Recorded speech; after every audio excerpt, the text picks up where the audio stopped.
মজলিসের শোরা সদস্য ক্রিকেট থানা আলু বাংলাদেশ জামায়াতে ইসলাম ঢাকা মাওলানা। আমরা বর্তমান রাজনীতি এবং সমসাময়িক বিষয় নিয়ে ওনার সাথে তথ্য জানবো এবং আমাদের আপনাদের রাজনৈতিক দলের নিবন্ধন এবং বর্তমান পরিস্থিতি কি অবস্থায় আছে আমাদের একটু বলবেন। ধন্যবাদ আপনাকে। নিবন্ধন তো এটা আদালতের রায় দিন, এটা রায়গুলো শেষ হয়ে গেছে, শুনানিগুলো শেষ হয়েছে, রায়ের জন্য দিন ধার্য করা হয়েছে। এটা আসলে আমরা চাচ্ছি, যেহেতু বাংলাদেশ একটি গণতান্ত্রিক দেশ, তারপরে যে হচ্ছে 5ই আগস্ট 36শে জুলাই একটি বিপ্লবী সরকার ক্ষমতায় বসেছে। আপনারা জানেন যে ফ্যাসিস্ট যেই রাজতন্ত্র তারা কায়েম করেছিল, ফ্যাসিস্ট যেটা কায়েম করেছিল, সেটা ছাত্র জনতা হতে শুরু করে সারা দেশের আপমর বৃদ্ধ বনিতা, রাখাল, কৃষক সবাই মাঠে নেমে তারা আন্দোলনে সম্পৃক্ত হয়েছে এবং হাসিনার পতন হয়েছে। স্বৈরতান্ত্রিক শাসন সরকারের পতন হয়েছে।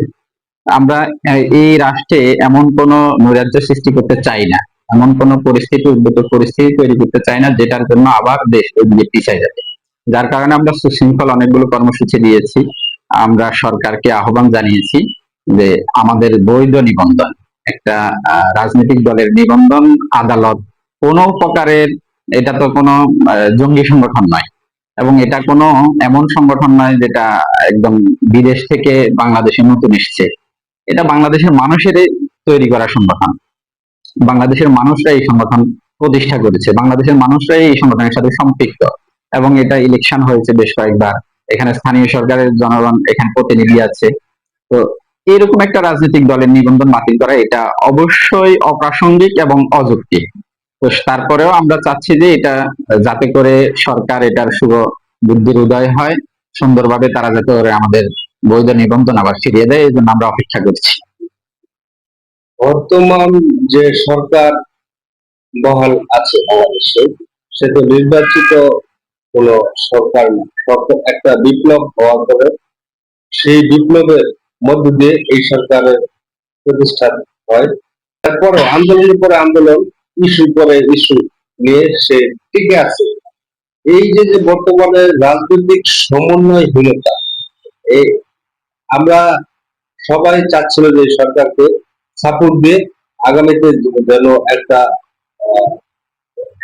সুষ্ঠু, সুন্দর এবং সকল জনগণের অংশগ্রহণের মাধ্যমে যাতে একটা সুষ্ঠু সুন্দর নির্বাচন হয়। এবং রাজনৈতিক কি সমন্বয়হীনতা আপনি মনে করেন?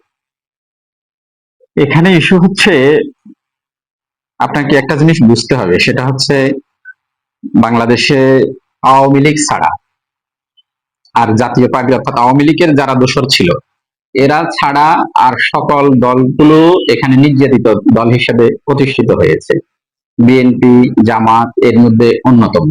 আপনি বিএনপির অসংখ্য মানুষকে গুম করা হয়েছে, খুন করা হয়েছে, নাসিরউদ্দিন পিন্টুকে কারাগারে হত্যা করা হয়েছে।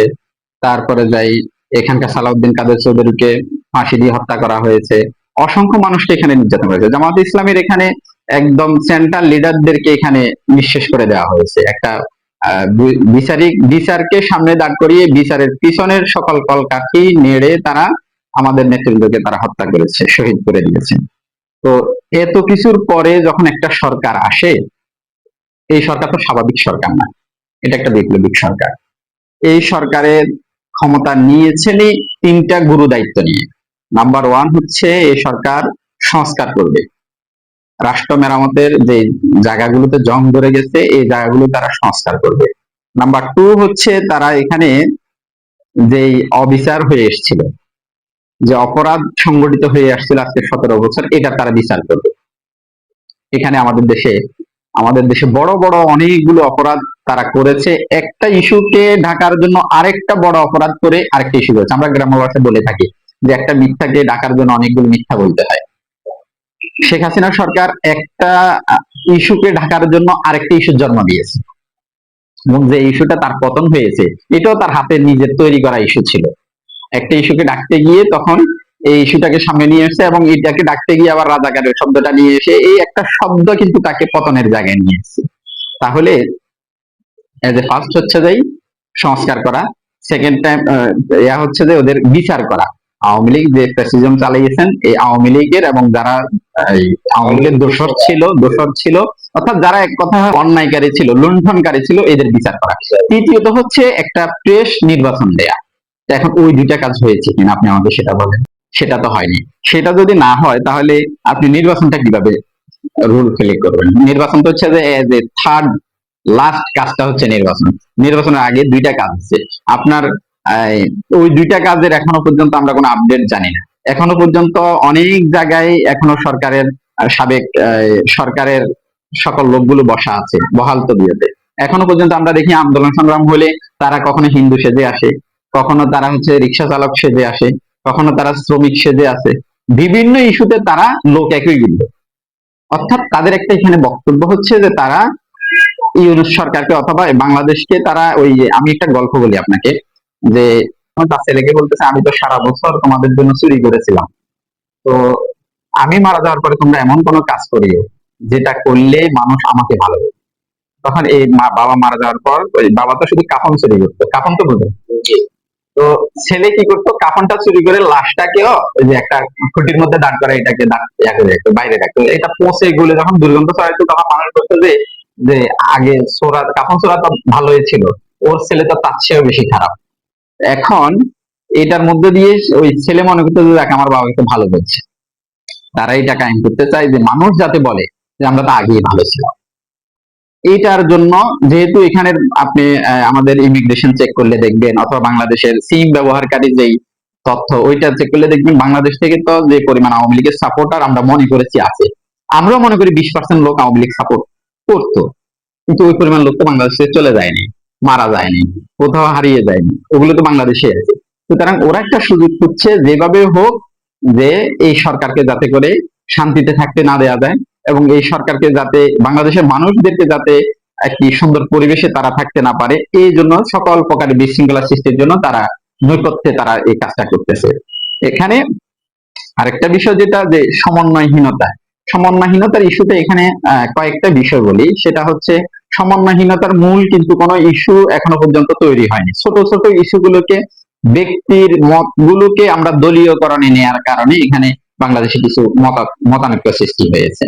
আর একটা সোশ্যাল মিডিয়া থাকার কারণে আমাদের দেশে, সেটার কারণে হচ্ছে যে যা করতেছে নিজের মতো করেই সেখানে লিখতেছে। আবার অনেকেই মনে করতেছে এটাই মনে হয় যে দলীয় কোনো প্রচারণা, যার কারণে এখানে কিছু মতানৈক্য সৃষ্টি হয়েছে। আমরা মনে করি যে মতানৈক্য থাকাটা এটা একটা সৌন্দর্য রাজনীতি, কিন্তু এই মতানৈক্যটা যাতে করে মতবিরোধে রূপ না নেয়, এটা আমরা আশা করি। বর্তমান পরিস্থিতিতে আইন শৃঙ্খলা যে ভঙ্গুর অবস্থা, তাদের যে চেইন অফ কমান্ড ছিল সেটা বিগত সরকার আমলের মদদের কারণে দেখা গেছে।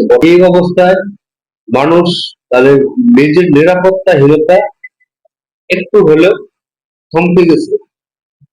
এই পরিস্থিতিতে এই আইন শৃঙ্খলা রক্ষাকারী বাহিনী কি কেমন সময়ের মধ্যে তারা একটা সুন্দর প্ল্যাটফর্মে আসতে পারে, যে প্ল্যাটফর্মের মাধ্যমে তারা আইন প্রয়োগ করে যাতে জনগণের শান্তি রক্ষা এবং ভোট অধিকার মিলে এমন একটা পরিবেশ শুরু হতে কতদিন লাগতে পারে আপনার কি ধারণা? এখানে আমি প্রশাসনের দৃষ্টিভঙ্গিটা এবং করণীয় সম্পর্কে একটা কথা বলি। কারণ আমাদের সমাজে কারো যখন টাকা হারাই যায় তখন আমরা এটা খুঁজি, কোন সম্পদ যখন হারাই যায় তখন এটা আমরা প্রচুর খোঁজাখুঁজি করার পরে এক পর্যায়ে যখন ক্লান্ত হয়ে যায় তখন হয়ে যায় যাক আল্লাহর রাস্তায় এটা দান করে দিলাম।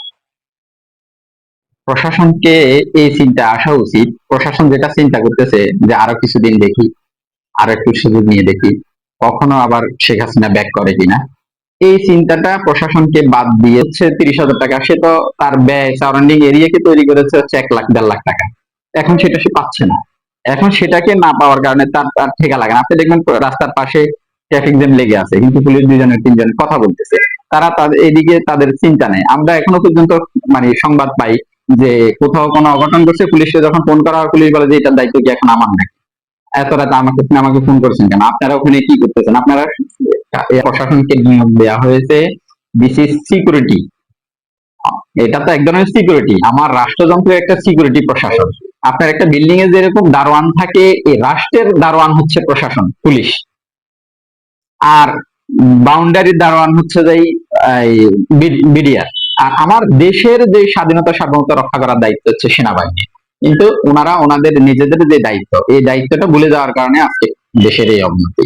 আমি বলবো যে তাদের যত দ্রুত এই বুদ্ধিটা হয়, তত দেশ খুব অতি দ্রুত দেশে একটা শৃঙ্খলা ফিরে আসবে। নচেত আমি মাঝে মাঝে বলি যে আজকে আমরা যে রাষ্ট্র তৈরি করে যাচ্ছি, যে রাষ্ট্র গড়ে যাচ্ছি, এই রাষ্ট্রে আমি যদি চিন্তা করি যে আমার সন্তান এখানে বসবাস করবে আফটার 15 ইয়ার্স, আফটার 10 ইয়ার্স, আমি যখন থাকবো না, তখন আমার সন্তান কিন্তু এই সমাজে বসবাস করবে।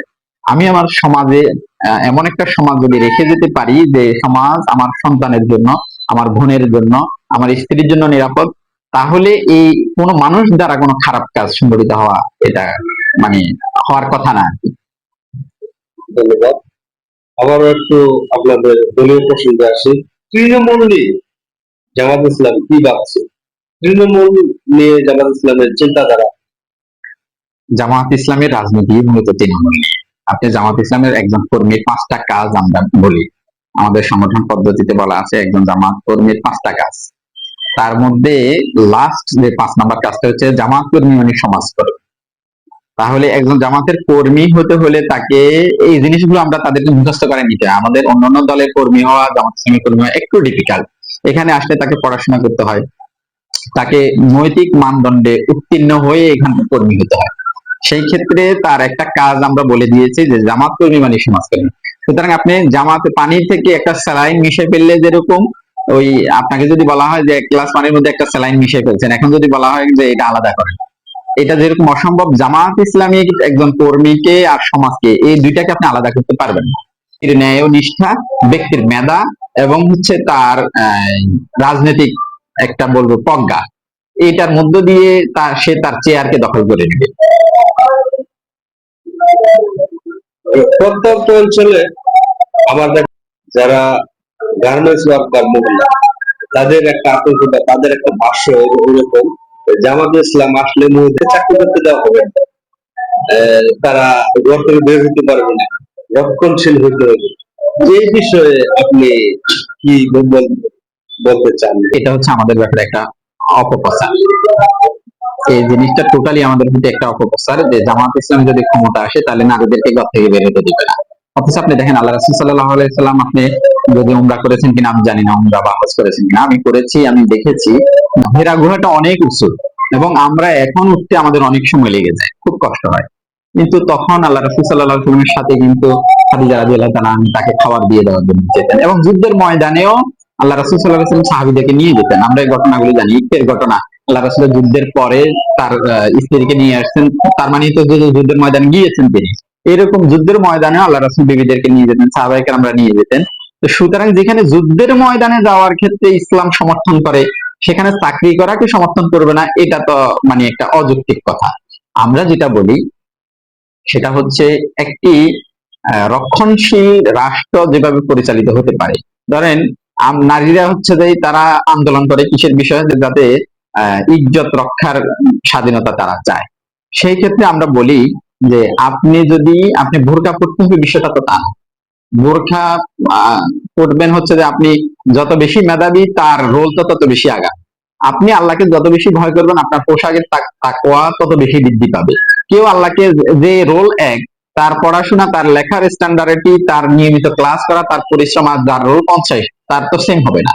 এটা হচ্ছে তার ব্যক্তি ইমানের সাথে, যে ব্যক্তির ইমান যত বেশি, আল্লাহর সাথে সম্পর্ক যত বেশি, তিনি তাকে তার ইজ্জতকে ততটুকু আবরুর করে রাখবেন, ততটুকু ঢেকে রাখবেন। কিন্তু তাই বলে আমরা বলি যে আপনি অন্তত পক্ষে যতটুকু আপনার একটি ইসলামী রাষ্ট্রে বসবাস করেন বিদায় যতটুকু আপনার সতর আছে, তো সতর্কটুকু ঢেকে রেখে আপনি সব করতে পারবেন। শত্রু কিন্তু হরিণের মাংস, হরিণের মাংসটা সুস্বাদু, বিষ দেয় হরিণকে আক্রমণ করা হয়। সুতরাং আমরা বলি যে আপনি নিজেকে উলঙ্গ করে দেওয়ার মধ্য দিয়ে, অর্ধলঙ্গ করার মধ্য দিয়ে একটা ছেলেকে আকর্ষণ সৃষ্টি করবেন, আর আপনি বলবেন যে আপনি আপনার ইজ্জত নিরাপদ নয়। এই কথাটা সমাজে এটা কেমন করে দেখায়? আমরা বলি যে আপনি অন্ততপক্ষে নিজেকে একটু ঢেকে রাখেন, কিন্তু আপনি চাকরি করতে পারবেন না, আমরা এটা বলি না। আমাদের এই জায়গাটা স্পষ্ট ক্লিয়ার, এবং কোরআন হাদিসের বাইরে তো আপনি জামাত ইসলামী পরিচালিত হতে পারবে না। দৈনিক গণমানুষের বাংলাদেশ এর মাধ্যমে বর্তমানে বাংলাদেশের আহমর জনতার উদ্দেশ্যে বর্তমান পরিস্থিতি এবং জামাতে ইসলামের একজন দায়িত্বশীল ব্যক্তি আপনি সাধারণ মানুষের উদ্দেশ্যে কি কি বার্তা দেবেন? আর আমরা বলতে চাই, জামাত ইসলামী যে জিনিসটা চায় সেটা হচ্ছে যে, আজকে ধরেন হচ্ছে এই যে আমাদের বিএনপির ইশরাক সাহেব, উনি অনেকগুলো ওনাদের আন্দোলন শুরু হয়েছে আমরা দেখেছি। যদি সবগুলোর পিছনে আমরা দেখি আন্দোলন বা এগুলোর পিছনে যদি আমরা মূল কাজটা দেখি, সেটা হচ্ছে চেয়ার।